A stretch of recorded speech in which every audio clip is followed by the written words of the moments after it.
Leeds, Leeds, Leeds. What is happening? Welcome to Working Hours, an oral history podcast about a place called Leeds, a time called now, and an activity called work. Working Hours wants to record 1,000 loiners over the course of this, the most important decade in the history of the human species, and ask them about what they do all day and hear how they feel about it. My name is Simon, and this is all my fault.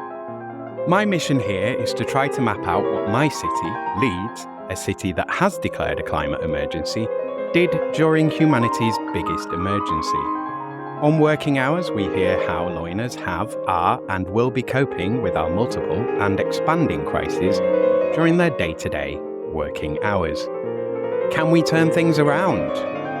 We'll find out. To tell this story, I need loiners like you, dear listener. I need people in Leeds or people from Leeds to come on this podcast and just tell me what they do all day and let me record how this affects us. Thank you for listening. What did you want to be when you grew up? My straight answer would be a vet. I've sort of grown up around animals. I grew up in like rural Lincolnshire, so we grew up with dogs and pigs and guinea pigs and hamsters and just anything you can imagine. And my mum, we were always raised as very conscious of animals and ethics and things like that. She was vegetarian for years, so we always just grew up around animals, just loved them, and just thought it would be amazing to work with them. And that was sort of like always my childhood dream was to be a vet. But it was 5 years at uni, very expensive, stuff like that. And I think as I grew older, I think I wouldn't be able to do all the parts of being a vet, sort of having dogs and stuff like that. It can be quite traumatic at times, and I wouldn't be able to do like surgery and stuff like that. So once I kind of researched it a bit more, other opportunities came along and sort of broadened my horizons a bit. But yeah, if you ask me, I'd be a vet. And then, yeah, I think probably growing up, I became more aware of sort of like sustainability issues and kind of that wider climate change kind of animal ethics kind of area, and wanted to sort of apply that to a bigger context of society. And it sort of got bigger and bigger, really, bringing more like the social issues, environmental issues, ethical issues, stuff like that. So that's why I did environment and business at uni. Yeah, it's quite sort of down the same path. It's kind of just evolved, sort of snowballed into something else, I suppose. Still have the hobbies and stuff like that to do with animals. And I'm still young, I suppose. If I wanted to retrain and become a vet, I probably could. It's not completely off the cards at this point. So yeah, that's where I am at the moment with what I wanted to be as a kid. I mean, I remember at a point I wanted to be a surgeon. And then because I think a lot of kids are just sort of less squeamish because they don't think about it. And then as you get older, you're kind of like, that's a bit. I feel like as I've got older, I've got like worse with that kind of stuff. Yeah. Like as a kid, you're kind of not fazed by it. Like, yeah, I can do that. And then as you get older, you sort of get a bit like more sensitive and stuff, and like I start crying at more stuff, and I'm like, oh, I could not be a vet. I cry like the Lloyd's TSB advert, like could not be a vet at all. You're listening to Series 4, Episode 13, and to my guest, Amy Bennett. This is another Zoom interview recorded on the 7th of February, 2023. Eat cookies and save the planet. Now, that's a utopia. Chunk is an independent business at the heart of the student community in Leeds. Putting her environment and business degree into practice, Amy Bennett started Chunk Cookies during lockdown. Chunk is 100% vegan and uses recycled packaging or fair trade ingredients wherever possible. It's a progressive startup with a social mission. They are looking into organising promotional events to fundraise for mental health charities and are also investigating ways to offset their carbon emissions. Right, let's do this. Episode 93 of Working Hours with Amy Bennett. Okay, so what is it that you are doing now then? So I just finished uni last June, and I did environment and business at Leeds, and set up a cookie business during the first lockdown. So this was probably April of the first lockdown. I mean, I was stuck at my mum's in rural Lincolnshire for about 4 months. My partner, Diego, he's from Chile. We met in Australia. It's kind of like a roundabout trip, but we came together. And he was in Australia at the time still. COVID hit, and we were, what are we going to do? We don't know what's, obviously in hindsight, we sort of, how long it lasted and everything, but didn't know what it was. So I remember he literally got the last flight over from Australia to the UK, didn't really speak English, had never been to Europe, never met my family or anything. And he literally got stuck with me and my mum for 4 months. So we were just kind of doing what you do in lockdown. We were baking, and I sort of was in second year of uni, and you get hit with like a lower loan in second year. And I'd applied to a load of jobs and stuff like that, but they literally, all my interviews got cancelled in 1 week. And I was like, what am I going to do? Like, I need to fund my studies. It was kind of a situation of either get a job or I can't carry on. Like, I wouldn't know how to sort of fund it. So I put 2 and 2 together, and we were baking vegan cookies because my mum was vegan, and just kind of thought like this would probably really work well in Leeds, because it's a lot in Lincolnshire. There's not a huge sort of vegan community. It's very farmer based and that kind of thing. Whereas Leeds, it was full of students and a lot more, the bigger like vegan society in Leeds. So we just thought this would go great. So we moved back up, brought it back up with us, and we were literally just baking from my shared house in Leeds as a student. I was sending out Diego on his bicycle to go and deliver cookies to students that were stuck in lockdown. And it was never sort of meant to last this long. I mean, that was 2 years ago now. I never saw it as a long-term plan. I never had a business plan or anything like that. It was just like, oh, if I can make like an extra 50 quid on the weekends to help with the food bill, like that's great. And yeah, here I am still doing it like a year after graduating and doing it full time now. Sort of, I said that I'd finish uni and do it probably full time for a year and see like if I could turn it into like a profitable, like full-time job. So probably until, I mean, what are we now?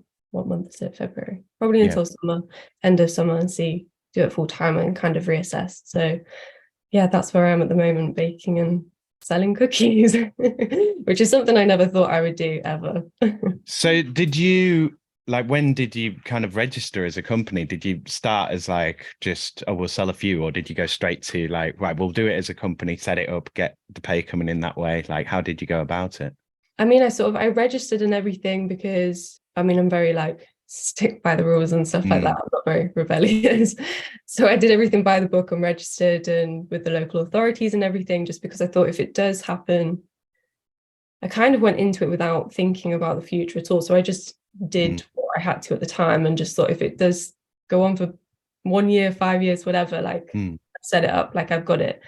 So yeah, I got a website and everything like that. And we were just taking orders, got like a website provider and just was taking orders through that. And yeah, that was how it started. And it's good that I did do that because now sort of the foundations were there for it to be a proper business. I mean, I wasn't strict. It was sort of more a hobby at that point. I wasn't on top of kind of like the accounts and stuff like that as I should have been. So that was a long period. That was a long process after finishing uni of actually like, okay, now this is actually a full-time business. I need to like sort out accounting and learn how to do that and all of that kind of stuff. So that was a big change from it being more of a hobby to actually like a serious full-time employment. But that took months to try and get on top of that, literally probably 4 months to try and just get on top of paperwork and all of that kind of stuff. Yeah. Well, I mean, it's always going to be a steep learning curve because if you've not done it for yourself before, like I'm still, still learning all of that. So yeah. And no one in my family, like my mum had a business when she was younger. She owned it was a beauty salon like in our local town, but she never really spoke to us about it until I sort of set up my own business. So I never was sort of brought up around that entrepreneurial type, how to set up a business. No one in my family had, apart from my mum, and I didn't really know about that. So there was no guidance at all. It was literally like child trying to walk. I was just trying to like find out what to do and trial and error and that kind of stuff. So yeah, like you say, I'm learning stuff every day still. Well, I mean, and it, in terms of your study as well, I mean, you're studying business, so I mean that must have helped. Yeah, I mean it did. Probably running the business helped you more with your degree than your degree helped you. Did. Yeah, no, that's a good way to put it. That's probably how I would have phrased it myself. It was kind of an eye-opener to actually how much I wasn't being taught, if that makes sense. Yeah. Because I was like, I'm literally doing a degree in business and I have no idea what the first thing is about setting up a business, where to get help from, where like funding, that kind of stuff. All of that I had to research myself, and I was taught sort of international business and management and that kind of stuff, but actually the running of the day-to-day business, I was like clueless. I literally applied so much of my own business to my learning instead of the other way around. So yeah, that was really interesting. Yeah, I mean, it's probably a good way of doing it as well. Yeah. So let's talk product for a bit. So did you start, like, how many product lines did you start with? Did you trial anything? Were you sort of starting with people, or did you just go, right, I'm making cookies, these are cookies, they're for sale, buy my cookies, and that was it? I mean, probably the last is more accurate, to be honest. We just started off with it was a couple of flavors that we'd developed and just started off selling them to sort of friends in the local area. They could like collect from my house and stuff. And I remember the first day, I think two of my friends bought cookies, and it was made probably about £16. And I was just like, could not believe it. I was like, I've literally made money off selling my cookies. Like, this is amazing. Like, I've nearly made £20. Like, what the hell? So we stayed doing just sort of cookies, same flavors for quite a while. We were so busy at the beginning in Leeds with Hyde Park and everything, delivering around there. Like, I sort of didn't really, like I said, I didn't really have a plan. I didn't really know about sort of products and offers and that kind of thing. What I was doing was working. So we just stayed doing that for a long time. And when COVID finished, that was the hardest time for the business because people were going back sort of normal life. They weren't spending money on cookies. They weren't sat at home every night. So that was like a real kick that we had to actually diversify our products. So we started doing a lot more flavors, especially when I finished uni as well, because that's sort of the only time I've really had the time to actually grow the business and not just sort of maintain it. Yeah. So since last year, we've done sort of different flavors every month. We do like customized, they're called like Chunk XL, which are like massive 1.5 kilogram cookies that people can get for birthdays if they want to sort of like something a bit of a cheaper option, something a bit different. We do lots of different things for markets. So we've got different products at those all the time. Always coming up with new stuff. We've got like a new puppy chunk line. It's actually doing better than our human cookies. We just do like a little selection of dog cookies, which then I was such a face palm moment because I released these dog cookies and people were going mental for them. And I was like, 2 years I've spent making human cookies and all you wanted was cookies for your dog. So we're doing that at the moment. So we're probably going to look at expanding into that a bit more. But yeah, it's quite exciting. Everything's sort of based around cookies. Well, I think we'll always stick to that kind of stuff. But yeah, cookies is the way forward. It's what we do. I feel like it's good to stick to what we know and what we do best and sort of leave the other stuff to other people. I would like to get into pastries one day. I mean, the goal is to have kind of like a plant-based bakery, hopefully in Leeds one day. So that's the next task, is to try and master plant-based croissants, which is going to be quite a challenge. So that's where we want to be headed next. Yeah, that sounds cool. So we kind of done the sort of how did you get into it? Are you vegan yourself? Yeah, I'm kind of like I am, but mostly vegan. Yeah, I let it slip the odd time, which I shouldn't. But I've been vegetarian probably for 5 years, and that kind of naturally just went into veganism. And like I said, my mum, she was vegetarian for years before she had me and my brother, and she made us get pigs when we were kids, which has probably had a big influence, because then after going through that process and sort of seeing actually what happens at the age of, I don't know, probably 13, it was that kind of probably set me on the path for vegetarianism and veganism. And she's like an amazing cook as well, so it showed me that vegan options and vegetarian options don't have to be any different to like conventional meat options, which is probably a big influence in the businesses that I want to show. Like, I never advertise that our products are vegan anymore, because we used to get such sort of like stereotype at markets and stuff. People would walk past and be like, oh my god, these cookies look amazing, and then they'd read that they were vegan, they'd go oh, and sort of walk off. And so now we don't advertise it, because I want people to eat the cookies and then be like, oh, they were vegan, because they're great. Yeah exactly, because there's not that much different about our cookies compared to like normal cookies, if you want to call them that. Well, you're just taking out eggs and milk and well, really, exactly. aren't you? Butter. Yeah. And we use like dark chocolate, which doesn't have milk in anyway. So the Mm. only thing we replace is the eggs with flaxseed, and that's literally it. So Mm. so yeah, I think that was a big sort of influence in my own sort of like vegetarianism, veganism, and Mm. making the products vegan as well. Mm. Yeah, and then I mean, because obviously the other part, it's a business degree, but the other part of it is the environmental side. So you want to be kind of low impact. You Yeah. don't want to be making vegan cookies and then flying them, jetting them to New York. It's kind of the object.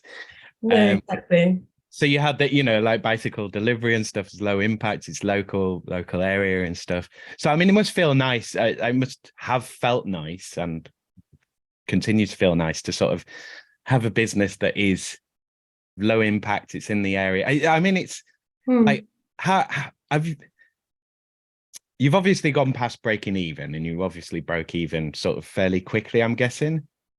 Yeah, it's kind of like I say, it's sort of split into two. The first bit with COVID was great. Mm-hmm. That was amazing. And then after that, it's kind of been starting from square one again.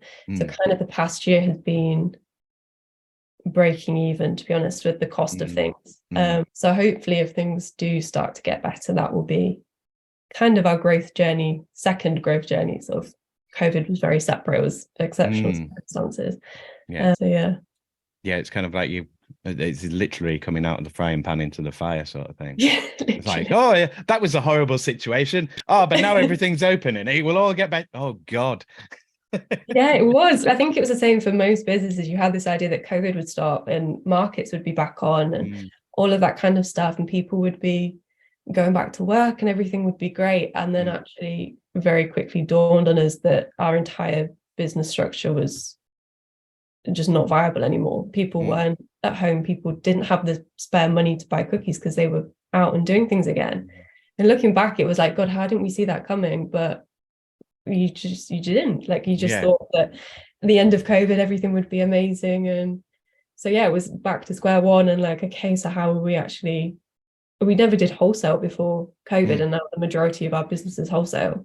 So it was a huge sort of turnaround, and quite quickly as well. Like if I wanted to keep the business open, you have to adapt like literally within a couple of months, otherwise you're out. It's all good experience there. I mean, like where I was going initially with that was just sort of like, have you had a moment to kind of go, oh, that's worked, and like to enjoy it and to kind of be impressed by it, or did it just turn from like, oh, that's quite surprising and it's doing okay, into like, you just more stress and more thinking and more planning rather than kind of, oh yes, it's going quite well. Like, have you got to enjoy it much? I feel like it depends on the day. I feel like you get days when you'll get a bit of good news and you'll be like, actually, yeah, like I've achieved a lot. It's going great. Like it's got a lot of potential. Everybody's like, I get such good feedback and all of that. And the fact that we are actually still open at the moment is a blessing, because so many businesses have unfortunately closed up until this point. So you can have a day when you do think, yeah, actually I'm quite proud. Like I've done quite a lot. And then literally the next day you'll get 3 bits of bad news and you'll be like, why am I doing this? What's the point? Why do I keep going? Like, I think we're not out of the woods just yet. I think with the cost of everything at the moment, it's still going up. Like our ingredients are going up every single week. We're now having supply issues. So we can't get any chocolate chips. We can't get any Nutella. Now we can't get any butter because of oils and things. And any ingredients we can get are twice the price, which being using vegan ingredients, you kind of have a premium on them anyway. And we always try to stay affordable. So you're constantly sort of being attacked from all angles of trying to source ingredients, and then the cost effective ones you find sort of disappear one day and they don't come back in stock. So you have to try and find new ones, but then they're too expensive and you won't make a profit. So I think at the moment it's a particularly challenging time for a lot of businesses, because there's so many different forces at play. Every day it's like, oh God, like what email am I gonna have today? Like So I think at the moment probably not out of the woods just yet, but hopefully within 6 months I might be in a better position. And if you ask me the same question, I'd probably be able to say it's a bit smoother and I'm kind of can sit back and enjoy it a little bit more. But At the moment, definitely not. Well, fingers crossed for you anyway. Hopefully Yeah, I that's the know. case. So I'll go into the other questions. We kind of touched on COVID a little bit and sort of your lockdown journey. I mean, were you still in Oz when we were locking down, or you'd already come back? I'd already come back. I literally got back in the August, and I Mm, think everything sort of kicked off that Christmas. mm, So I was literally first year of university, but Diego, my partner, he was still in Australia living the life, thought he had like a good year left on his visa, got a job and everything. And then it was like, got catapulted to England. So yeah, I just started uni. I literally was probably 4 or 5 months in before it all kicked off. So yeah. Were you working as well then at the time to sort of pay for your studies? I wasn't at that point. I think first year of uni, you usually get a pretty good, Yeah. that's your highest loan year. And then second year, that was when I kind of saw what I was going to get. I was like, okay, I need to get a job. So that was, yeah, I think that was the April is when you find out for the next year. So that was when I was applying for jobs and things like that. And over summer as well, didn't really have any plans, I don't think. So yeah, I was just applying for jobs to make a bit of money over summer so that would set me up for the next year, hopefully help me get through the rest of uni. Mm-hmm. I mean, the questions generally sort of, it's really about, but I like to look at the lockdown journey and sort of see how things change for people and see if they, because it seems to be either you ended up doing no work or all the work all the time. And so, and then the other thing I want to look at is sort of how the lockdown and the COVID experience kind of changed work. Did it sort of change anything long term? But I suppose for you, I mean, it did, because it created a business that wasn't going to be there, that you'd never kind of planned on. Yeah, I suppose if COVID never happened, I probably wouldn't have been in a situation where I'd have to kind of use my initiative and think, okay, like how can I make money in this situation? And that was working for myself because I couldn't get a job anywhere else. So it kind of just, I always say that the business didn't come out of a passion project or anything. It just came out of necessity. Like I needed to make money, and that's what the opportunity that I saw. And I suppose we are like a bit of an anomaly because COVID generally made work a lot worse for people. And I think quite a few businesses that set up around the same time as us, we just were quite lucky with the situation that people were at home and had the extra money and everything. So I suppose it's a bit of a unusual opinion to hear about that time, that it was actually better for business. It's not that unusual. Really? loads of people had a really good lockdown, but I think I just feel awful saying it. Like I know, but it like for a lot of people it was really good, but then at the same time it did have all of that, horror and fear and confusion and but you also had a lot of hours in the day. So yeah, and I think it was a blessing because it kept us both busy. I think it kept us kind of normality for us because we were still working, luckily. Yeah. We still had sort of the routine. We still had, it definitely preoccupied us trying to grow a business during that time. Yeah. I think we would have found it really difficult otherwise to not. You would have been going crazy. Yeah. Like if you had nothing and it was just your course, and you would have had so much time. I mean, I suppose it, like, I mean, it changed it changed your life, really, because, this is a business that you didn't plan on, didn't intend to start. Were you always going to go, did you want to be entrepreneurial, or was it a case of do the course, get a good job and move up in a company, have that security? So you were looking more at employment rather than... 100%. It never even crossed my mind to set up my own business before lockdown. I feel like it just wasn't kind of on my radar from parents or school, or like at school I was never even taught about sort of setting up a business or anything like that, or being self-employed. It was you're going to apply to uni, you're going to finish and get a postgrad job, and you're going to start working up the ladder and have your career, and that's going to be it for the next 50 years. Like that was it. And I mean, I've kind of always done things differently. Like I had 2 years out before uni. I lived in Australia, worked there, traveled for 4 or 5 months, came back and then did uni. So I've always kind of seen of making the best out of a situation. So it hasn't always been kind of like straight school, uni job. I know that I've always wanted to travel and do other things, but that was sort of always where I thought I would end up. I wanted to do other things and, like I say, travel, but setting up a business was never on that radar at all. So yeah, kind of, and I don't know if I ever would have. Probably later on in life it would have come about. Yeah. Been quite happy to just get like a sustainability job, and because I've always been like very academic, like really always kind of done well in school and done well at uni, and I always thought that that's what I would do to kind of utilize that, and that's what I enjoy doing. I like love doing working and sort of like doing academic work. So yeah, I always thought that's what I would be happy doing. I never thought I'd be happy baking cookies for 13 hours a day. We can always cut this bit out if we need to, but I want to ask the question. So, like, thinking of myself at your sort of age, I wasn't doing anything as exciting as this. But that sort of sense, you know, when you're in your early 20s and you're kind of like, it's that sort of, well, I'm an adult legally now, but, you know, you don't always quite feel like an adult. Has it made like, do you feel like you've really grown up being, you know, like you're a successful businesswoman? Does that feel weird for someone to say? Does that make you feel grown up?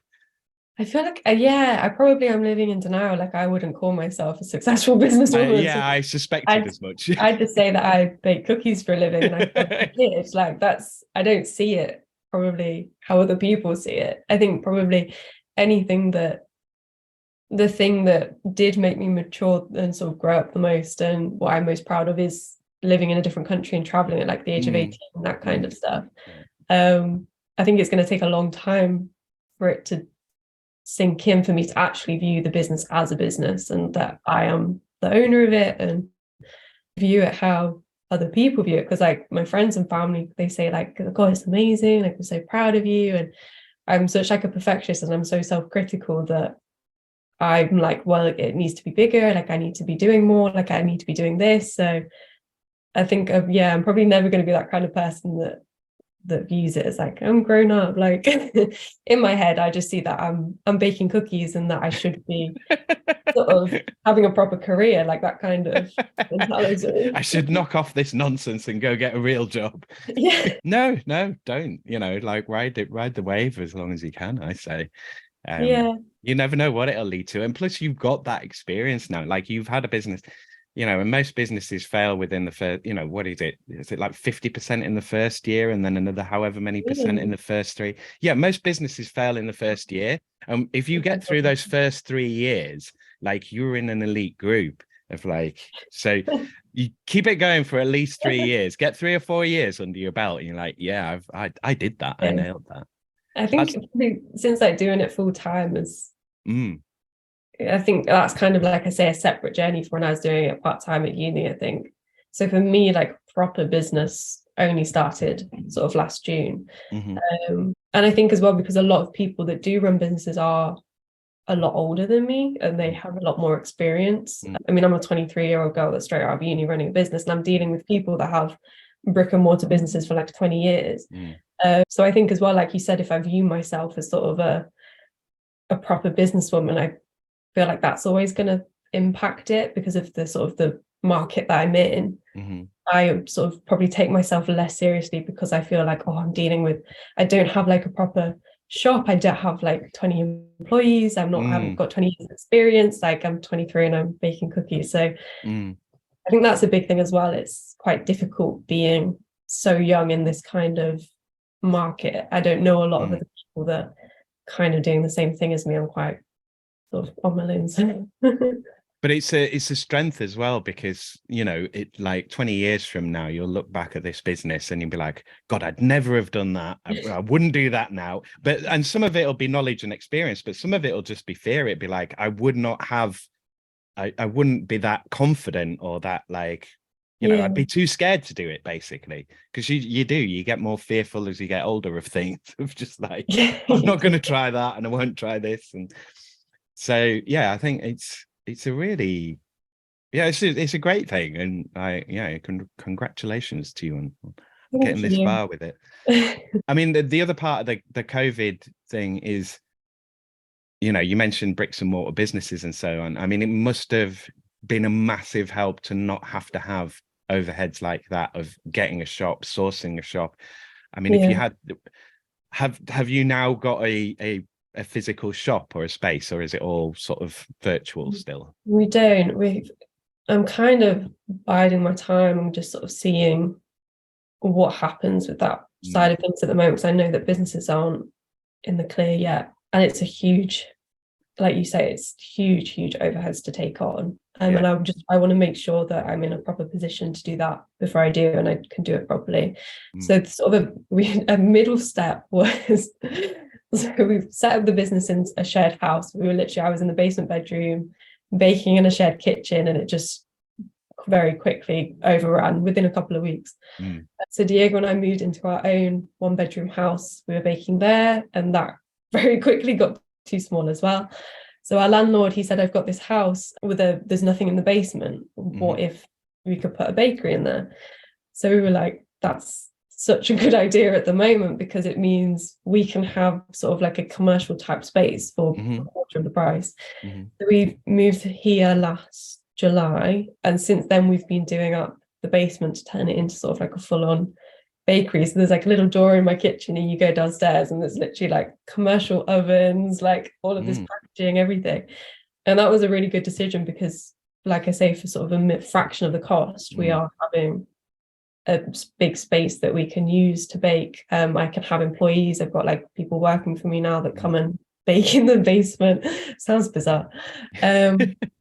But that was sort of like a good middle ground, until we can kind of work out what's happening with sort of commercial properties, whether we can afford rent and that kind of stuff, whether we wait, whether we do it now. So we're kind of like on the edge. We're kind of you're looking at deciding. Yeah, sort of just probably the past month we've actually been looking at it seriously and thinking like, okay, is this something that we would be able to do this year? And I think now stuff is completely kind of back to normal after COVID. I feel like that's the way that we're going to have to go very soon, because online orders aren't, I feel like there's sort of a limit to them. There's only sort of people buy birthday presents and buy them for themselves and stuff, but people want that experience of going into a shop and being able to have a coffee and sit with their friends and have a cookie and that kind of stuff. So I think that's definitely where we're going to have to go quite soon, which is quite scary. I suppose the other option is a factory, because I mean, like now it's a huge risk, because obviously you'd be paying commercial rents, you've got to pay like all your utility bills, then you've got to pay for like fitting the space. You know, it would massively expand your overheads, and you've got to look there at kind of like the cost benefit of like, how much are we going to make off this? Like, could this even cover that expenditure, or will this be something that potentially risks the business? Yeah, exactly. Because you are taking on more overheads, but obviously then hopefully your sales will triple, because you've got a physical spot where people can come. But then that will probably completely get rid of the wholesale side, because a lot of the cafes that we stock are in Leeds. So that would be again, it would completely have to flip the business model, and we would be changing 100% to more direct sales to us, and probably reduce the wholesale side. So it's something that I definitely need to sit down and have a look at and work out. But if that's sort of the only way that we're drastically going to increase our sales is by having a direct shop and selling coffee and that kind of stuff, then that's probably what we're going to have to do. I don't know how far we can go with kind of just website sales at the moment. People seem to want a physical shop that they can go to. So I don't even know where to start working out that kind of stuff. I need to do my research. I mean, well, yeah.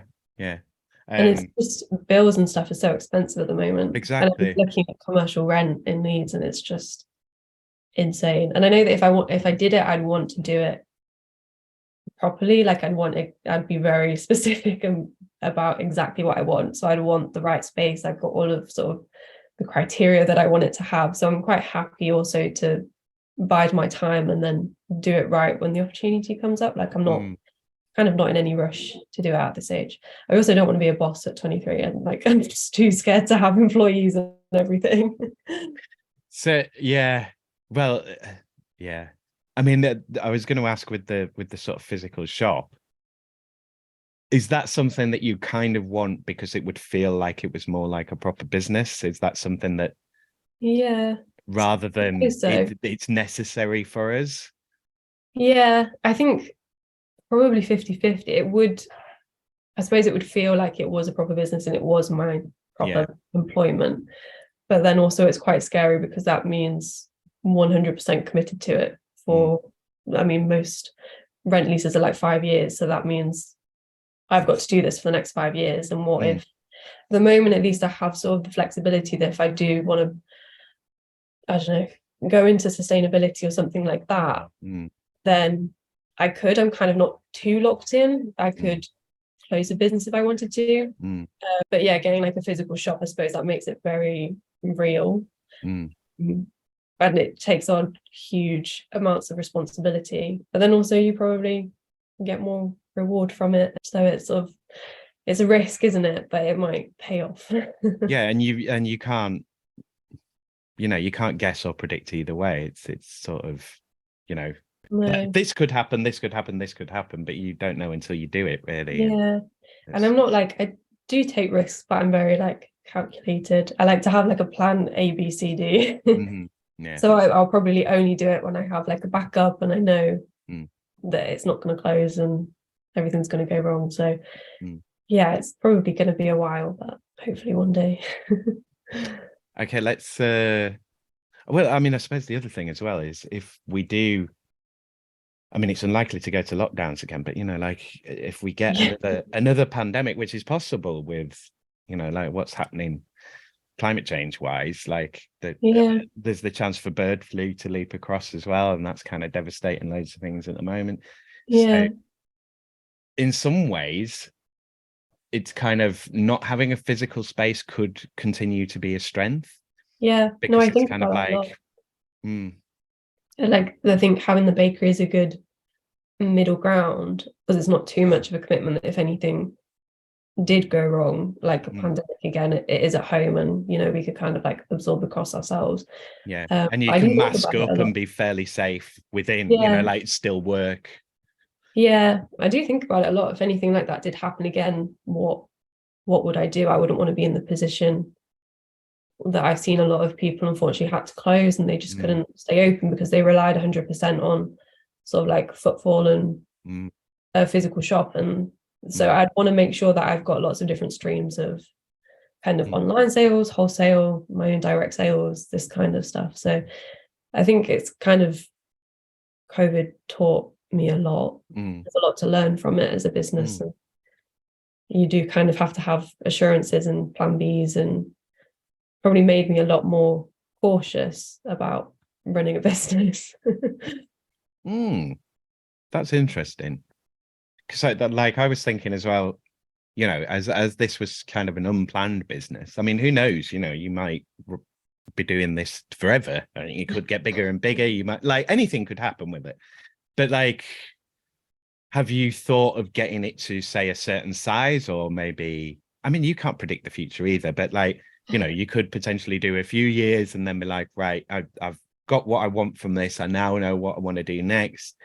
So at that point, is it sell it, or I mean, would you like to build it up to a size, sell it on to someone else, or would you like to sort of use it as an experiment of like, well, does this break it? Does this break it? Do you know what I mean? Of like try things and make mistakes and then see and learn that way. Yeah, I don't think I'd ever want to sell it. I think because I mean, without the business, I don't know where Diego and I would be. It's kind of like our baby, I don't know where we would be without it. So I don't think I could ever sell it on. I think I'm too emotionally invested. It would be nice to grow it to the size where it could kind of run itself and I could have more of a sort of out of the business position and not be baking everything, probably have a couple of bakeries, whatever. That would be nice. And I could sort of run it. Like, I mean, I'd love to go back to Australia sort of within the next couple of years and live there. So I don't know, maybe take it over there. Who knows? Like, you just have no idea. It's the English dream, isn't it? The sort of rental extraction of like, oh, I'll get to a point where I don't have to do anything and I just get a passive income coming in. It's like, that's what we all want.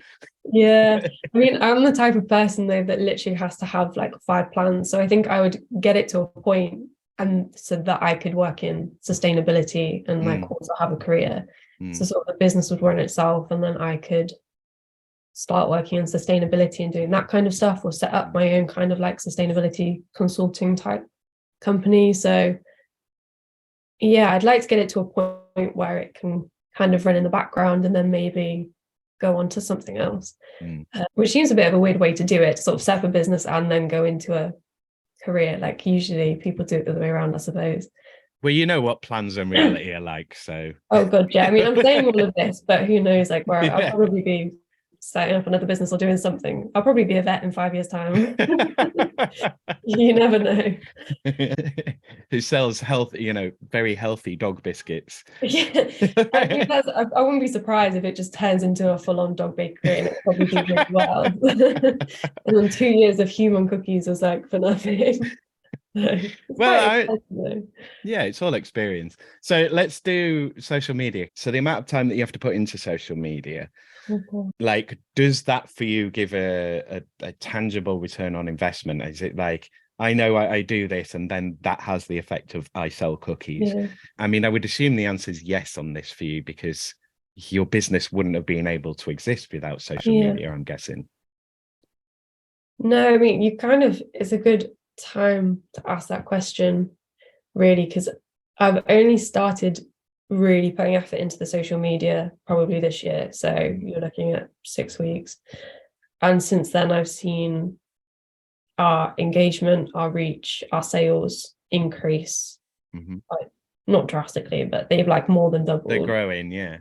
Which is quite interesting, because before I would post and I would post photos and post on our stories and do that kind of thing, but I never kind of took it as a serious part of the business that you have to actually research and learn about, and there's a whole art to it and so much that you have to know, which I'm quite surprised about, because I've been doing the business for 2 years and we had sort of like a couple of thousand followers and we were doing okay.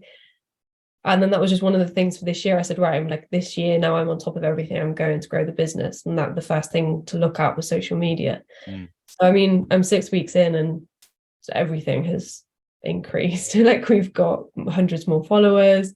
Like I say, it's directly, the only thing I've done differently this year from last year is the social media. And we've gone from a couple of orders a week to like 20 round leads. So that's the only way that I can explain it, is down to the social media. Just because that's how you get in front of people and how you sort of get yourselves in their mind so that they think, oh, I need to order. Like, I think it's such a huge tool that I probably didn't appreciate before. The one thing that does help is Instagram and followers and stuff like that.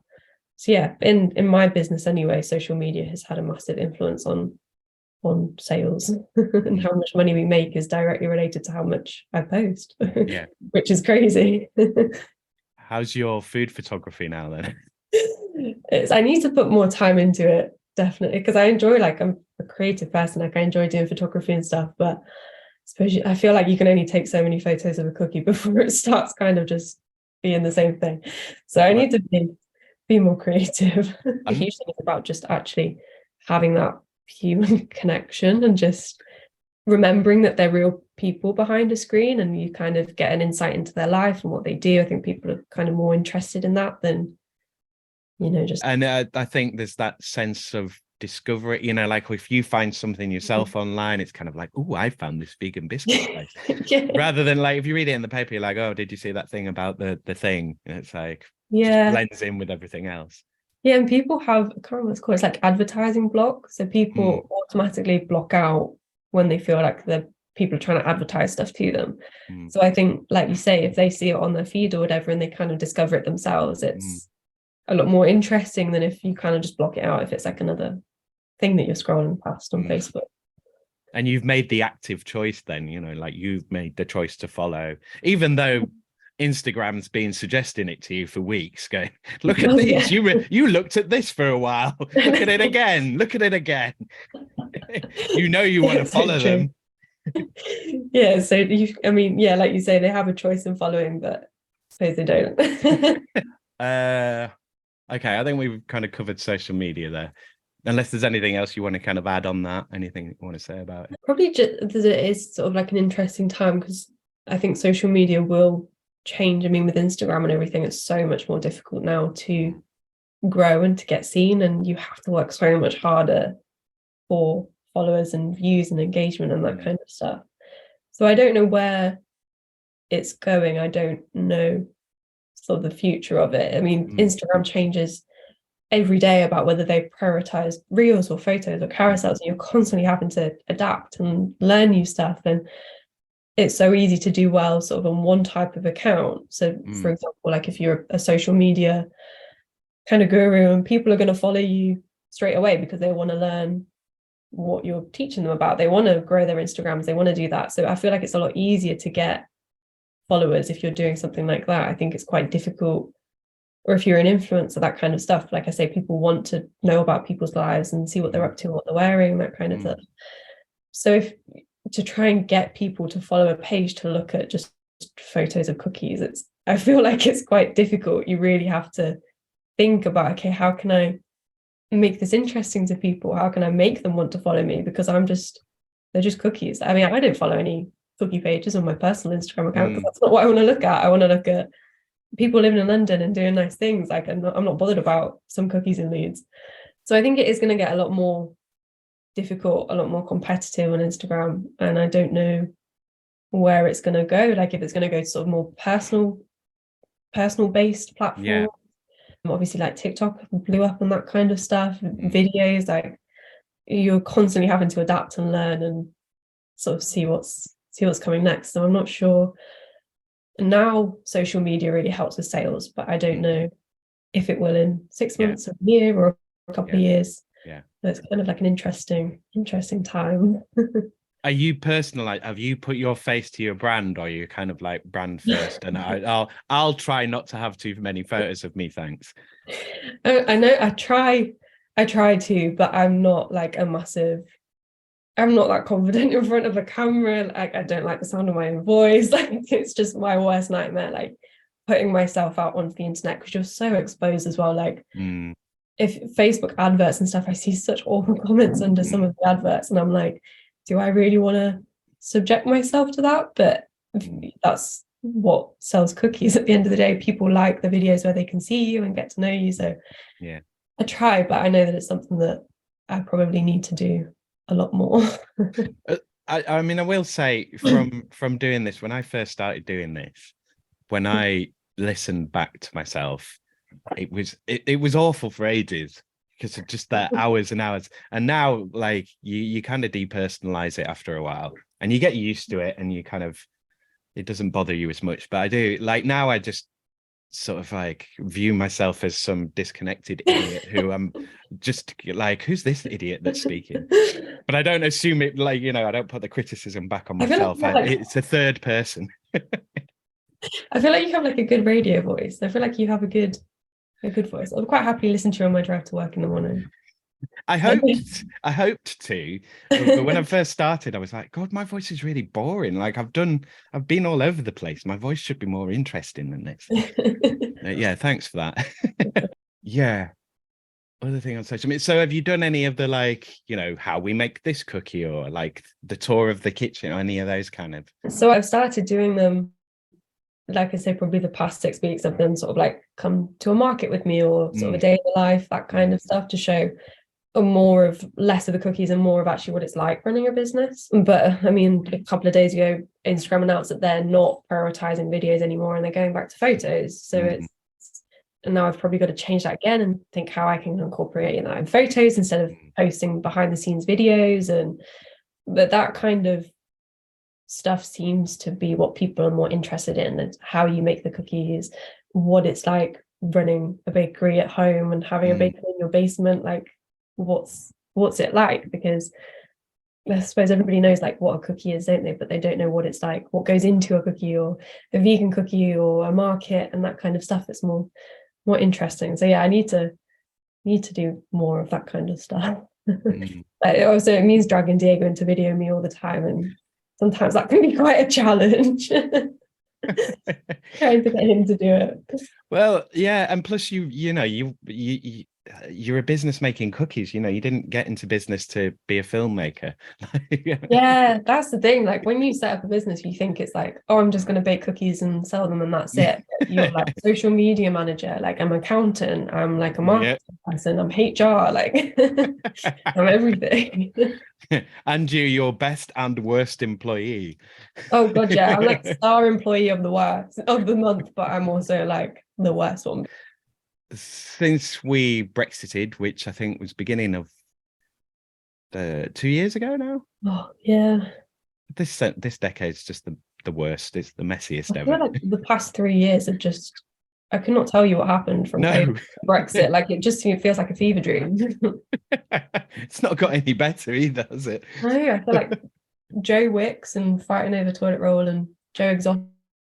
It just feels like it didn't happen. So yeah, has Brexit changed your work at all? And in what way has it changed it? Has it made it better, worse, or no change? I feel like, as far as I know, probably the impact on us has been quite minimal because we are all of our operations are just in the UK. I mean, we don't have any contact with outside of the UK. Probably the biggest issue has been supply chains. Luckily, a lot of the ingredients, I know some of the sort of chocolate makers and stuff, they've had huge issues with import taxes and things like that and having to pay extortionate prices. But because we don't buy anything directly from overseas, we all go through UK suppliers, the impact on us has been quite minimal. I'm just guessing that the huge increases of price probably have something to do with that. So that's probably the biggest thing, just trying to keep prices down and huge amounts of supply issues, things going out of stock all the time, which probably impacts us a lot more than sort of like a normal like non-vegan business, because like I say, we have to search so hard to find our ingredients and our suppliers. We can only use like one type of butter or one brand of Nutella because that's the only one that is cost effective for us to use, and it's vegan and it doesn't have allergens in and that kind of stuff. So if that supply is disrupted, which the majority of our ingredients are at the moment, we can't just switch to another ingredient. I mean, most people would be like, why don't you just find a different chocolate chip? And it's like, we can't. Like that's literally the only one. I'll just pull it out of the air. Yeah, it's the cheapest, it's the only one that we can use, like it's vegan, we can't just switch to any other one because there is no room in our margins for us to increase prices, because we don't want to charge £5 for a cookie. We want to charge the same, if not cheaper, than sort of ones that contain animal products. Like we don't want to charge a premium for it being vegan and sustainable. That's probably the biggest impact it's had. It's made it quite difficult in terms of that. When we can't get ingredients, we just have to stop. Like at Christmas, we had 10 cookie flavors we were offering, and this week I only had 4 to offer to cafes because I can't get any chocolate chips, can't get Nutella, now can't get butter. So that's caused a constant stress of trying to find vegan ingredients that are cost effective, that have a stable supply at the moment, which is just impossible basically. Which makes it impossible for you to plan as well. Oh god, yeah. Like this year I've tried to sort of plan things a month in advance, get on top of the new flavors a month in advance, develop them. I plan out my weeks. Like we've literally moved everything around, because last year from finishing uni until Christmas I was literally working 7 days a week, like 24/7. We did not, I think we had about 2 days off for Diego's birthday in June, and that was it. And by Christmas, I was just so burnt out. Like I literally stopped, and I just completely stopped. I just sat on the sofa for 5 days and was like, I can't even put a load of washing on. Like I'm just so mentally exhausted and drained because you don't switch off. It's just literally 24/7. And having all of these issues that you're faced with every single day, it's not plain sailing. It's not like you just can do what you enjoy and you bake and you sell, and you're constantly faced with issues. So I tried to get on top of it for this year. I've moved everything around, so I literally try and work Monday to Friday. And because of all these problems, I'm still working 7 days a week, trying to contact suppliers and research cheaper ingredients and sort all of this out. So it's a huge strain, sort of like on a personal level as well, not just the business. Do you think COVID kind of made that worse for you, in that, you know, you're starting a business in that, even though there's all the health and well-being stuff going on, like you haven't got any work separation. And like, I mean, even if you did, you probably would have been on your phone at home and still doing stuff, but like on the work-life balance kind of thing, and for your own health, like, how do you manage that? Like, oh god, I didn't. I mean, I was doing uni as well full time, so doing university and setting up and running a business and everything, and the fact that you're stuck in the house 24/7. Like, my kitchen table was where I ate, baked, did my work, studied, everything. Lived all day, every day. Literally. And I think I didn't kind of realize how much of an impact that had. And I finished uni, I didn't have any time off. I went straight into, literally the next day, I went straight into carrying on the business full time. And then we had markets booked every weekend throughout summer. So we were literally working 7 days a week. Diego started working as well. He was a physio. So you kind of, it's very, very difficult. It's probably one of the biggest things about running a business is being strict and actually knowing when to stop, because you determine how much money you make. And when the prices are insane and you're trying so desperately to make money and make a living, it's so easy to just not switch off and just burn yourself out so quickly. So probably, doing it during COVID, I suppose it was difficult because it was 24/7, but also it sounds really bad, but I didn't have to worry so much about maintaining kind of like social relationships. Like, I didn't have to go home. I didn't have to go to the gym or do any of that other stuff. I could just sort of text my friends and that would be enough. Whereas now, coming out of it, I'm trying to like eat well, see my friends, exercise, run a business, like work. It's too much. Exactly. I'm trying to get 8 hours of sleep a night, and it's just like, and have a weekend, and it's just impossible. So I suppose, it's kind of, the whole COVID thing had a double effect on work-life balance. It's like a blessing and a curse, I suppose, at the same time. But it's nice to have that and be in a bubble and have that kind of incubation period where I didn't have to worry so much about what was sort of normal life and going out and trying to have a balanced life. It was, all I had to worry about was uni and business and eating and sleeping, and that was it. Have you got an office space now? Do you, because you've got the kitchen bakery space, so that must have been like really good for just mentally arranging things in your head of like, that's now the workplace. No, it has made it a lot better. The only problem is like, no, I kind of associate the basement with like bad 13-hour days, and I don't want to go down there. Whereas before, at least, like, my kitchen was still kind of like a nice place, whereas now I'm like, God, I've got to go downstairs in the basement, like. But it has helped a lot, sort of getting my house back as well, and I can go upstairs and I can go like, okay, I finished, I can switch off now and relax. Whereas like you say before, there was no separation at all. So it has helped. I think one thing this year is I have had to be very strict with organizing my time and trying to get it into like a 9 to 5 and say, okay, you're going to sort of time block and do social media this days and accounts this days and admin and whatever.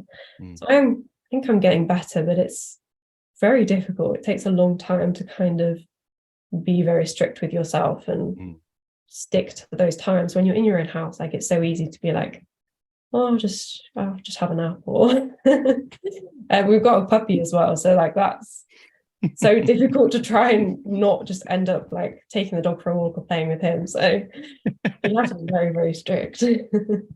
But that's good as well. I mean, I think like, because this kind of separation, you know, the sort of 8 hours work, 8 hours leisure, 8 hours sleep.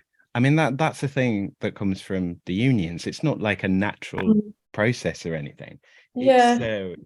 But then if you're doing longer days, if those days are broken up with things like playing with the puppy or whatever, I mean, that's I think so long as you have time away from work, you know, like having those breaks and having the spaces, and like times when it's like, Yeah. this isn't work time anymore, like work's not interrupting.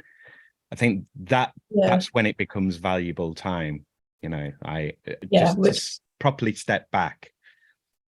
Which I think is probably the hardest thing about running your own business, is that I don't switch off. Like my own phone is the business phone. Like I'm on the Instagram all the time, replying to messages and comments and engaging and posting and stuff like that. There is no, even in the evening, if I try and switch off, it's still always there, and I've got stuff to sort out. And I don't know whether it is actually possible to condense a business into a 9 to 5. I kind of think it's, at this point, I don't think it is. I don't think I can ever kind of switch off my phone at 5 and say I'm not going to reply to any inquiries or business, like emails or wholesale or stuff, because that does harm your business as well. If I don't reply to any cafes or wholesale over the weekend, like it's not good. It doesn't make me look good if I'm not if they want to change their order or put an order in for Monday and I don't pick that up till Monday morning, like it's not, that means I lose money. So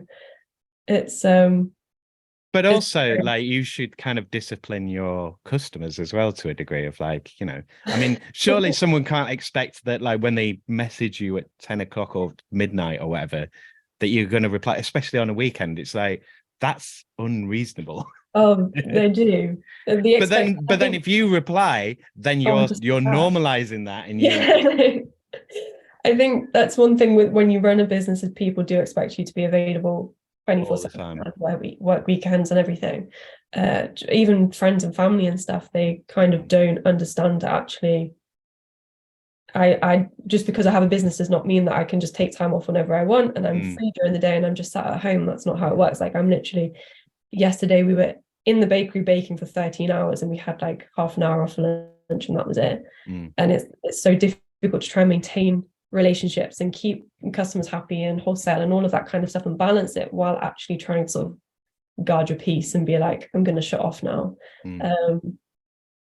I don't have a solution to that. If anybody knows how to do it, that would be great, because it's genuinely the hardest thing, is trying to know when to not make yourself available, because there's no one there telling you like, okay, you can shut off now, or you have this day off, or you have the weekend off. I think it's up to you to decide. I mean, it's like, you know, these are my business hours. After this time, I'm not available, kind of thing, because people can still message you. That's the beauty of social media. But you know, if you've got it up there, you know, it's available for people to see. Yeah. So like, it's that thing of putting a sign up, isn't it? It's kind of like, if you've put a sign up, then you can say this is our policy or whatever and refer customers to the sign. But if you don't have the sign, I suppose that's probably what's easier as well, having like a brick and mortar business, is that you do have opening hours and you can say we are open 9 till 5 and that is it.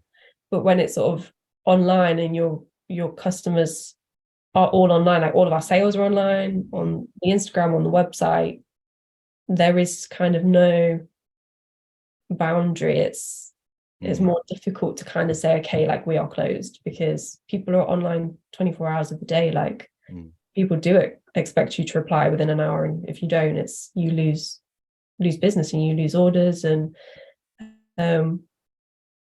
so yeah, it's sort of the quicker you reply and the more good you are at keeping on top of admin and all of that, it does affect your sales. If I didn't reply for a week, the business probably wouldn't be doing as well as it is. But then you're kind of lumbering yourself with that for the rest of the business's life. Like if you had a social media manager, for example, if you'd hired one, then you wouldn't expect them to work 24/7, 365. No, you wouldn't. And you wouldn't want to pay them for that either. I think, that's one of the hard things when it's your own, is being strict with yourself and learning when to say no is very difficult. I could always put an automated message on like Insta or whatever with thanks for your message, you'll be back between these hours, I'll pick it up as soon as possible and come back to you. I've seen that actually. A couple of businesses doing that. I might have to research and see how I can set one up. Okay, let's do our final happy topic. Let's talk climate change. So obviously you did business in the environment. You've got vegan cookies. You were delivering by bike initially. Are you still delivering by bike? We're not. We've changed. So what we did was we've opened up our delivery area from Hyde Park to Leeds. When we were doing it by bicycle, we were offering same day delivery. So people would go on during the day, order before 5, and we would deliver the cookies that evening by bicycle. So now we've changed it so now that people have to order in advance, which did decrease our sales quite dramatically because people don't want to order cookies for 3 days' time. They kind of want to order them and eat them now. Yeah. But we did that so that we are only doing like 2 delivery runs a week, and we can sort of go out and do like one big delivery run, which is obviously a lot more sustainable than having to go out 10 times a day, 5 times a week. So that's a big thing, was actually making the decision to probably decrease our orders so that we could do it in a more sustainable way, which I don't know, we're probably like recovering now, but we did see like a massive drop from when we stopped offering same day delivery, which is a huge, I mean, I probably will get into it, but it's a huge thing in running a business, is that trade-off between sales and being sustainable and being profitable, and it's a constant like battle between the two. Yeah, I'm sure. So yeah, I mean, like, it's obviously built into your thinking and your approach in terms of the climate change stuff. I mean, and to a degree, I'm guessing it was literally built into the business from the beginning as well. So it's something that you are thinking about. Like, what else can you do on the kind of, mitigation, adaptation, awareness raising, all of those kind of things? I mean, do you promote that within your own social media of like, these are kind of low impact cookies? And yeah, we do. I mean, we probably need to promote it more so. It's difficult because people don't like seeing negative things all the time. Whenever I try and educate, I find it really difficult because people don't want to see about how bad our actions are for the planet, about why we're vegan, because the horrible treatment of animals and the dairy industry and all of that. People don't like seeing that. They kind of just want to push it under the rug and kind of pretend it's not there. So it's very difficult to try and promote that side of the business and trying to do it in a positive way so that people will read it and they will take something from it, because it's a fact that people don't like seeing negative stuff on their timelines all the time. So that's something I want to try and tackle this year, is how can I educate and promote that side of the business more while still growing and not losing followers, and trying to gain orders from that and gain customers. Because if you post things about veganism, it's unfortunate at the moment, it's the majority is a turn off for people, and they go like, oh, I don't want to see that. So that's a difficult line, sort of balance that I'm trying to find. But I mean, everything that we do is sustainable. Like, our packaging is recycled, like not recyclable, because recyclable isn't enough anymore. Like, you reduce your consumption in the first place. So we don't have like nice printed boxes because we don't want to sort of increase our consumption, and we want to keep everything recyclable. I mean, the ovens are run on renewable electricity, so the cookies are baked with renewable energy, which is quite cool. The way that we deliver, I mean, a lot of the stuff that we do, it's probably why I'm bad at talking about it as well, because there's a lot of the stuff that we do is kind of just second nature to me. Like, I can't imagine doing it any other way. Like, the bags that we use for the cookies are compostable, because I can't ever imagine using single-use plastics for our cookies. Like, it just wouldn't cross my mind. I think because I've studied environment and sustainability and have been lucky enough to be brought up in a family that is very conscious of the environment and ethics and things like that. Like I say, it's second nature to me. I don't think about it. And also being brought up close, like literally with your dirt, your hands in the dirt kind of thing. Like, the amount of people the amount of people who are born in Leeds who've, they've never even seen a cow or a sheep. When it's so easy here, it's not like London. I mean, you laugh, but it's true. It's like literally. It's just that's such a good it's such a good phrase, like hands in the dirt, because I was a kid in Lincolnshire, like my hands were literally in the dirt, Yeah, playing with worms and stuff. Yeah, and it's really good for your mental health, isn't it? Just to, like, literally physically putting your hands in the dirt, and that connection to the earth is like is really good for you.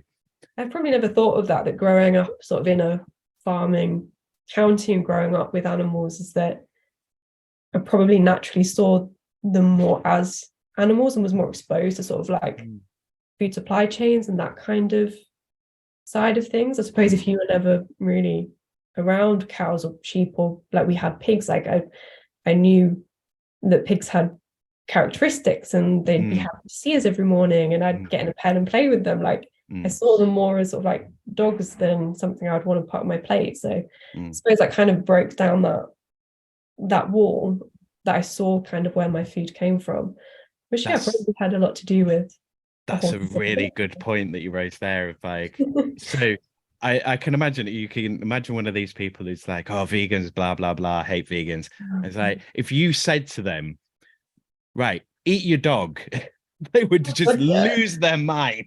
Like, how dare you, it's member of the family, it's this, that, and the other. Just an animal, just a piece of meat.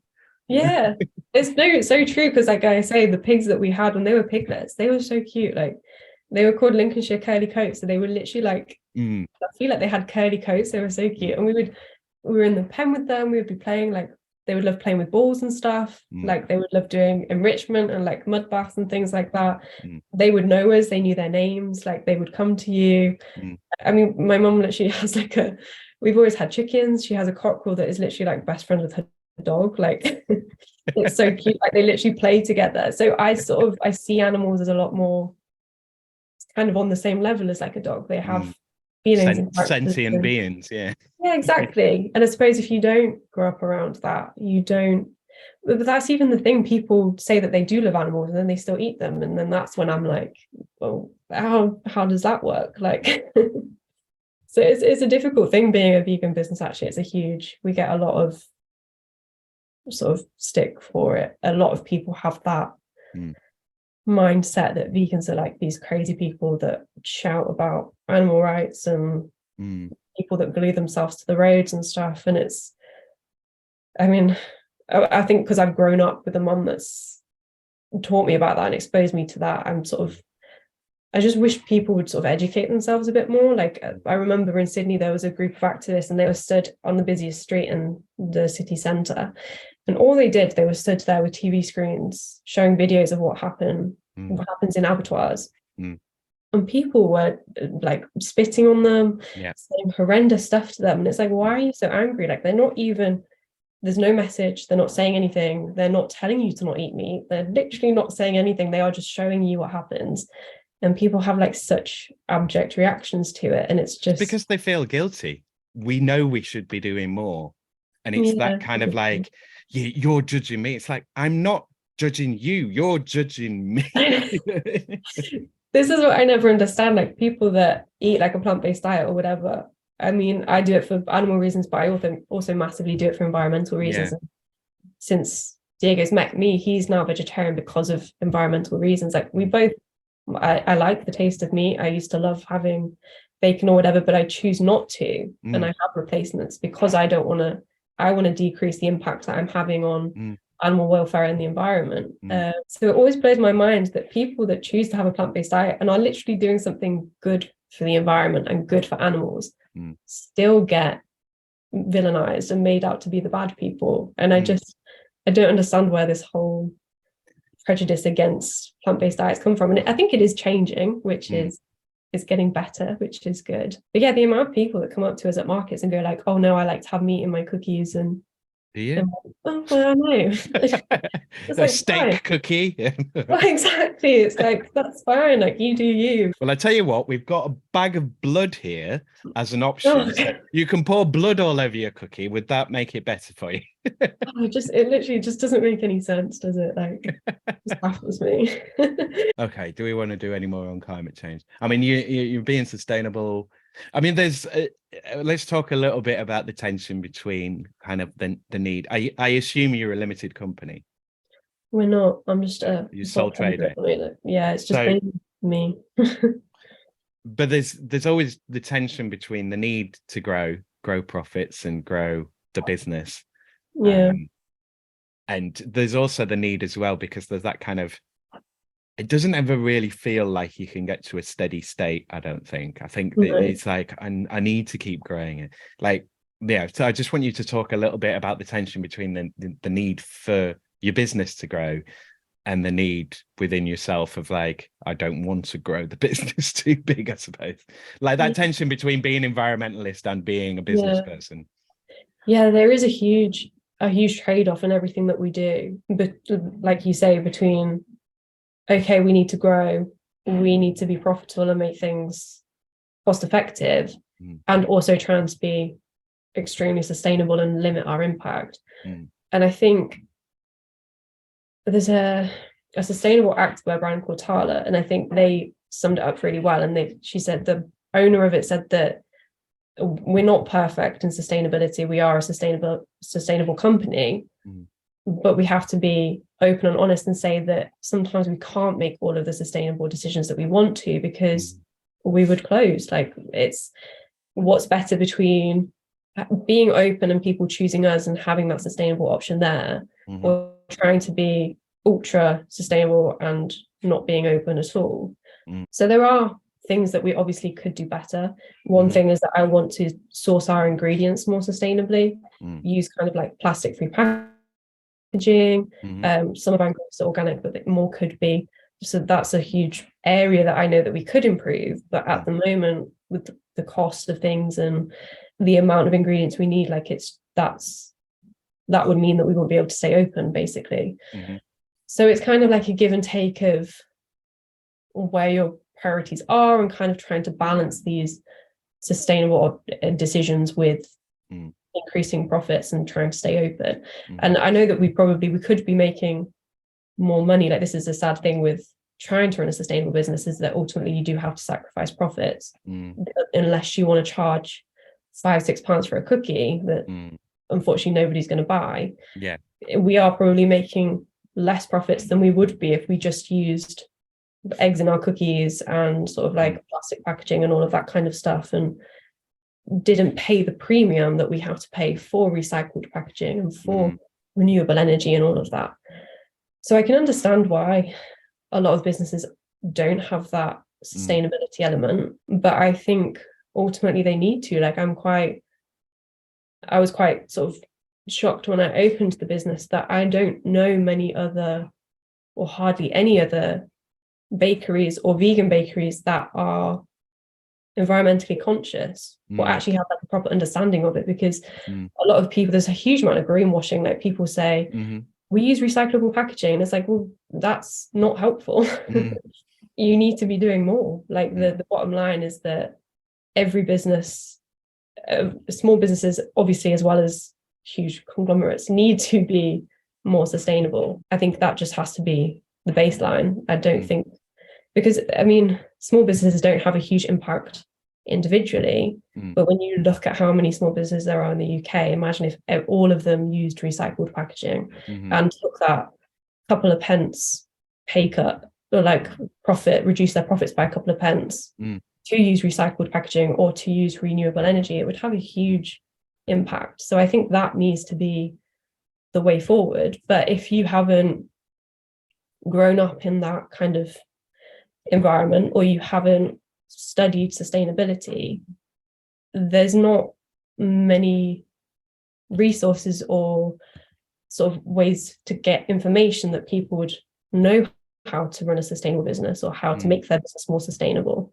I think there need to be sort of like open resources and workshops and things where people can sort of, if they look at their business and go, okay, how can I make it more sustainable while still being profitable? Because there's no help for that unless, like I say, unless you've done a degree in it, or unless you come from a family that is environmentally conscious. It would just not be on your radar. Like, you wouldn't think to do it. And there's no government loans or funding, or like, train yourself up in this, but like the other areas of the economy where they'll be like, do this, or we'll promote this. Literally none. I mean, like at uni and from the government and stuff, like there is not much support for businesses at all. Like, I tried to get like the Prince's Trust loans and stuff, but because I was a student, I couldn't get it. So you are completely on your own, especially at the moment. Like, that's one thing that bugs me is during lockdown, it was kind of everyone's setting up businesses. This is amazing, like support small businesses. And now it's you're on your own and there's no support at all and no help. Or there's a couple of sort of independent places like the Business Centre in Leeds that do free resources and they're invaluable. But in terms of sustainability, like there's, as far as I know, there's not much help out there. I mean, the other thing, so I assume you're familiar with externalities. Yeah. So, I mean, the other thing with that is that it's like when a business is reducing their costs to increase their profits and to offer you occasionally their thing at a lower price. Yeah. They're pushing those costs onto everybody, like everybody in the world. It's like our customers are getting a better deal. Well, no, they're getting a terrible deal plus a cheaper thing, but everyone's kind of worse off. And it's that sort of, it's that thinking like we're all discrete units and like our effect, like what we do doesn't affect other things. You can see that with like the supply issues at the moment and the cost of things. You can probably wouldn't realize it if I didn't run a business, is that you can literally see where the costs are increasing and who's taking on those costs. And you can see the people that we buy the ingredients from, they're increasing their costs from the suppliers, and the suppliers are increasing their costs because of this, and it just all gets passed down. And if we start changing our ingredients or changing our prices, and other businesses do it as well, it like you say, it's all connected. Like it can have huge impacts on the market. It's very interesting. But it works the other way as well, you know, like the more you kind of squash those costs down. So if you, for example, if you put more slavery in your supply chain and then increase that, I mean, you know, then the knock-on effects is ultimately negative. It's like it's okay for your business in the short term, but you know, over the long term, then you know that you've got a much smaller market, working conditions are terrible, like pays lower, so you end up selling less anyway because you know. Or you can look at, if it goes the other way, sort of like fast fashion giants like Shein, that is their business model, and their business model is exploiting people and the environment, and that obviously works for them. So it's such a difficult decision, and there's so much ethics involved in running a business. Like I always think that if I wanted to do drop shipping on Amazon or something, I would probably be making 3 times as much money, but I am producing my own product and trying to make it sustainable, and it kind of adds all these layers, which I think if anything is going to change with climate change and how businesses are run, there probably needs to be change from the top down, and there needs to be support, because people aren't going to do it off their own backs if they're not aware of it or educated about it. So, and all markets are regulated and need to be to a degree, because you know, like the customer needs to have faith that they can buy the product that they think they're buying, and that they can you know, have redress if they feel ripped off or whatever. So that's always necessary. And markets do need regulators, which is why you need governments. And also you can't have markets without a government in the first place. So exactly. There's a lot that they could be doing. Well, it has to come from, you know, like literally the public are putting themselves, you know, anyone who's bothered about this is you know, they're putting the money where their mouth is now, I think. Putting their words into action. And until we get government support, we're just sort of at a glass ceiling of this is as much as we can do kind of thing. Because you're kind of just relying on, that's why I'm so hot on probably not advertising the vegan sustainability side so much. And I want people to buy because we are high quality and reasonably priced, because at the moment you need people to be making these sustainable choices, but especially at the moment, people aren't going to make that decision out of the goodness of the heart. They need to make decisions where they can afford. Like if you have the choice between shopping at a cheap supermarket and buying cookies from there, or buying handmade sustainable vegan cookies, a lot of people don't have the luxury of making sustainable decisions. It's probably a small proportion of the country that do have that luxury and that extra money to spend. So there has to sort of be like another influencing factor to encourage people to make the sustainable decisions. I think just asking them to do it out of ethics is not enough for the vast majority of the country. Then it needs to be the cheaper option. It needs to be, there needs to be incentives and things like that. Yeah, moral arguments don't work. No one cares about morals. Like because they're so they don't they're because they're so subjective and so personal. And it's like, you know, you see it over and over again in the press of like, you'll have these moral calls of this, that, and the other. It's like, it's just not going to work. It's like, what affects people's actual lives and their day to day? What makes things more comfortable or less comfortable for them? It's not about, you know, and it's very easy to, you know, get a bunch of campaign stickers and badge yourself up with like, I believe in all these things. But it's like, you know, if you still drive to work to, you know, in a huge SUV or whatever, it's like, it doesn't matter. It's very easy to say you're into things, isn't it? But it's a difficult thing to kind of live that way, and the environment needs to support you in living that way. 100%.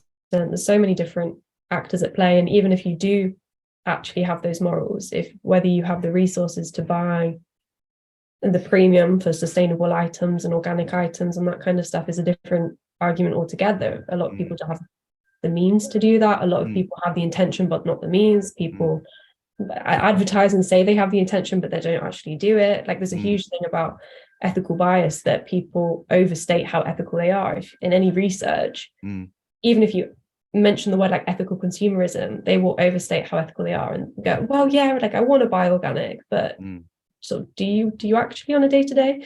So it's a massive, any research on this it's such a difficult topic because none of it is kind of accurate, because there's a whole bias included with sustainability and ethical consumerism and whether people have the means. And so that's why we don't focus probably on the sustainability that much, because like I say, it's unfortunately, sadly, it's not usually enough to sort of elicit a decision for people to buy a product. It has to come from value, quality, or trust are kind of the main three reasons that people will choose a product over another one. Unfortunately, sustainability and veganism are somewhere down at the bottom for a lot of people. I just want to ask you, just out of interest, so you know the record-breaking heat day last year? Yeah. Where were you? Were you in the bakery, or were you like, oh my God. we didn't have the bakery at that point. So I was upstairs in the kitchen, and we at the side of the street we were on, we get the sun all day. And it was, I can't remember what the temperature was. It was over 30. It got up to 39. I recorded 39 in here. I was like watching it go up, and I was just like, I can't believe this. This is just incredible. It's also a nightmare though, because we had markets and things last year, and we would always get positioned in the spot that was right in the sun all day, and the cookies would obviously got chocolate in and covered in chocolate. It would just melt and a mess, complete mess. So like winter's like actually kind of a bit of a blessing, because at least there's no melted chocolate. So I don't know what we're going to do this summer. I mean that's a real tangible impact on your business, on your ability to make money and pay tax. Like, you know, like from a government perspective, it's like, I literally can't do my business because we're in a situation where everything's melting into mush. I can't sell this, can I? Like, even like whether we had to close postal orders for like a couple of times last year, because we looked at the weather and it was just too hot to send cookies in the post. They would just get hot and humid, melty and horrible, when we can't be sending stuff like that. So yeah, even the weather can impact your sales. It's crazy. It's probably going to be the same this year as well, unfortunately. So we need to let's not even go there on this. No. I was like, oh my God, I'm very worried. Okay, so let's get these last two questions into this last 10 minutes. We can do this. So if you could change any three things about your job right now, what would they be? Probably be nice to make it more easy to be sustainable, not have to think about those trade-offs between profit and environmentalism. Like we said, more of a work-life balance, for it to be more socially acceptable for business owners to kind of just shut doors and shut off their social media when they want to. And if I could change anything, it would just be that it would be a bit easier in general with the cost of ingredients and things like that. Just for everything to run a bit more smoothly would be nice. Not to have constant, every day it's a different supply issue, a different price issue, something hasn't arrived or something's not working, or it would just be nice to actually focus on kind of what's important in the business and customers and creating good quality vegan cookies and not have to worry about all of this extra stuff and actually just focus on what I enjoy doing, because a lot of the time is not spent doing that, unfortunately. So if I could change anything, those would probably be the three things. I think that's the fastest response I've ever had to that question. Oh, I think about it every day. So okay, then the UBI question. So if there was a universal basic income, if you had enough money to live during doing your studies, would you even have this business? Would you be planning on a business? Like, would you work, or would you have just gone on to further study? Like, how would a UBI change things for you? Oh, I don't know. I mean, you can look at it, but I suppose you can consider it now rather than in advance. But, I think it's interesting to look at kind of both options. I think I would like to study more. I'd be interested in doing like a master's or something. I probably haven't done that because I felt like I needed to go into full-time work. I suppose you could compare it to when I was at uni, I had a student loan, and you could say that was kind of like a UBI. That was enough to keep me ticking over. I wouldn't say that at all. It's a loan. I know you don't necessarily, but you do. You have to pay it back. Like they will chase you.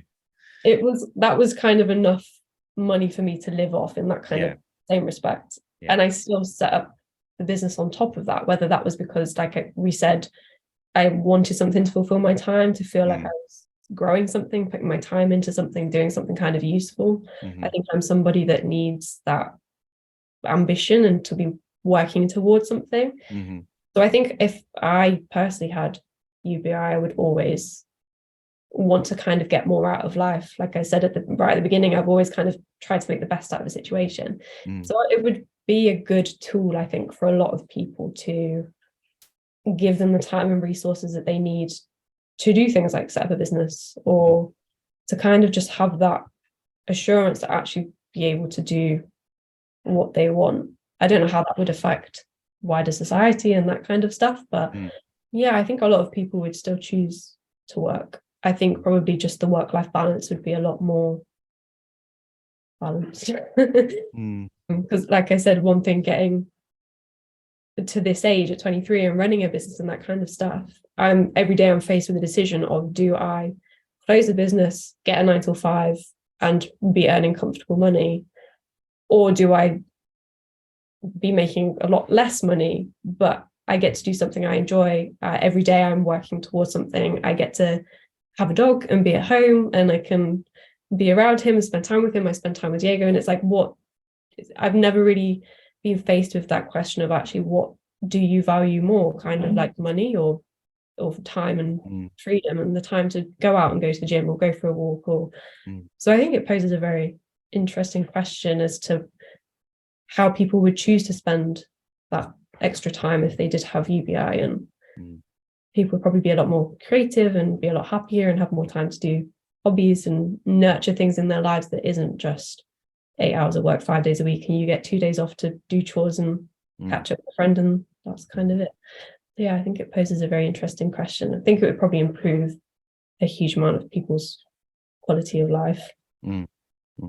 Yeah, I don't know how it would impact people. Do you have anything else to add before I move on to passing it over to you? Just anything on UBI or anything? No? I don't think so. I think it's something that I'd probably need to research more, actually, and probably have a deeper look into and see how it would impact people in society. But I don't think much bad could come from it. If a 4-day week came in, obviously, like, I get the impression that you would obviously support it, but it wouldn't do you any good. Like, would it make you, if a 4-day week came in, would it make you think, like, I've got to have at least one day off a week? Yeah, probably it would give more people would have more time to buy cookies. They'd have an No, extra but day. no, but that's not why I asked. Would you make yourself take time off? I think I'm a bit guilty, and I probably wouldn't give myself that extra No, day. I don't think you would either. That can be it's a bit late, but that could be my New Year's resolution for this year. I mean, as long as you can do it and you enjoy it, and it's not, it's not too stressful. It's not a problem, is it? It's when it becomes a problem that's when you. Yeah. Ideally, you address it before it becomes a problem. Yeah, definitely. It's I mean, I'm definitely not alone in feeling like that at the moment. No. So I think a lot of businesses are feeling the same. So I'm going to throw it over to you. So first off, give us all your socials. Where can people find you and your cookies? Okay, our Instagram is @chunkcookiesuk, and same on Facebook. And we have a website which is linked in our Instagram bio, but our website is www.chunkcookiesuk.co.uk. And do you want to have you got any special cookies on at the moment? Anything that people should check out? I mean, it's probably a bit late, but we do have a big fancy Valentine's collection, which is very nice. And we'll be releasing that on Friday, so that's top secret. And we have now, like I said, we've got monthly specials. So we're going to have new flavors coming out every month. We are upping the dog side of the bakery. So we're going to bring more like dog treats and stuff like that. Yeah, we just do lots of pop-ups and markets throughout summer as well. So we'll be posting those on the Instagram about where we are and where you can come and buy cookies, because it's probably a bit easier for people in Leeds if they are in Leeds. Okay. I think that's it. And anything that you want to say, anything that you want to add, any sort of buy vegan or be more sustainable, anything you want to promote? I'm so bad at this kind of stuff. You don't have to. It's just, if you want to. I think it would just be nice. I always say to people like that are sort of go to the cookies and go like, oh, they're vegan, to just try them. Because I guarantee if you ate them, you would not know they're vegan, and you are literally making they're cheaper than a lot of alternatives, believe it or not. And by choosing those cookies, you are making a better impact on the world. So to me, it's kind of like a no-brainer to buy Chunk. Yeah, and if you can't be vegan anywhere else, be vegan in cakes and cookies, and because it helps. They taste the same. Why not? Exactly. Yeah, and literally they do taste the same. We always say, eat cookies, save the planet. Yeah. Just a quick one before I wrap it up. What on the health front, do you ever think about the kind of sugary snacks and stuff?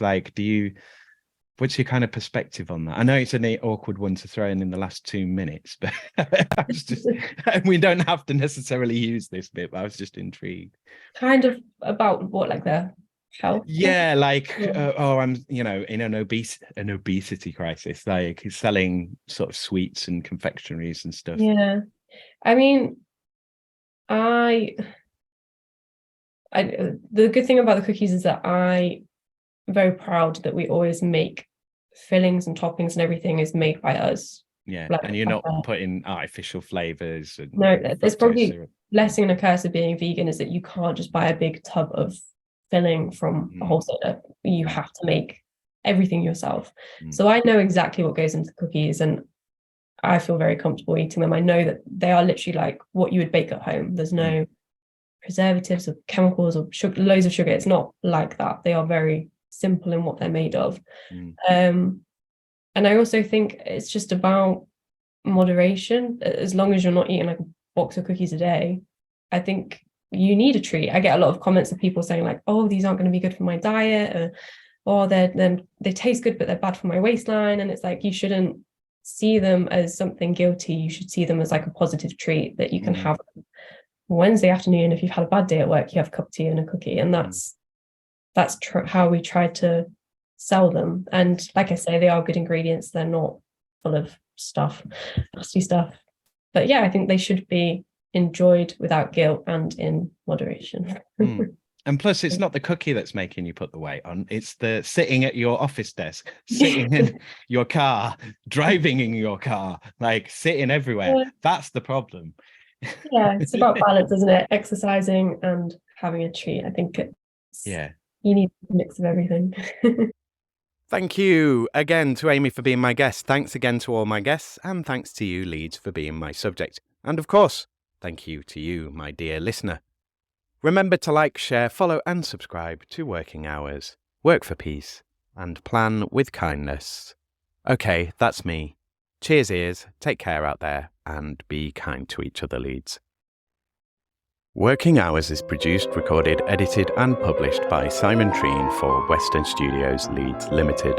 The music was The Bees from Chopin's Etudes, which is in the public domain and was taken from museopen.org. Follow Western Studios Leeds on Facebook at facebook.com/Western_Studios_Leeds and on LinkedIn, linkedin.com/company/Western-Studios. Western Studios Leeds will help you realise your podcast for only £25 for an hour of podcast work.